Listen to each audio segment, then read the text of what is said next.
Protesters have taken to the streets in Hong Kong once again, as the Chinese government imposed a new security law.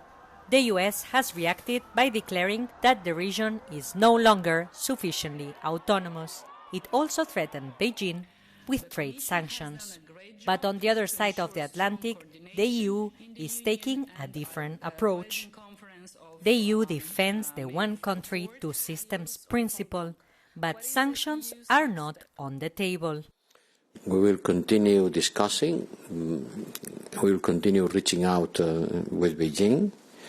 Our reaction has to be commensurate with the steps that have already been taken, and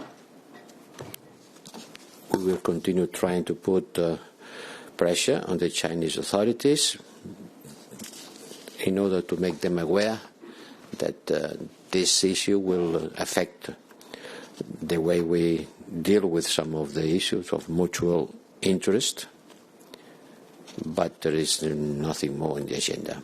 With some EU economies heavily dependent on business with China, the bloc is struggling to find a unified voice. The hot potato will be soon on German hands.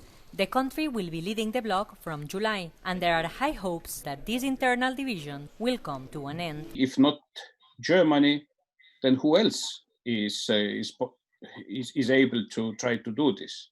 But of course, Germany alone can also not do this. It also means that there is more and more understanding in the capitals of EU member states that efficient policy, efficient relations with China, they demand Europe's common approach, because Europe is strong only when we are united, also in relations with China.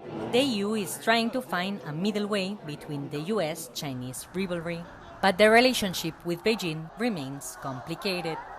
Laura Ruiz Trullols for Euronews.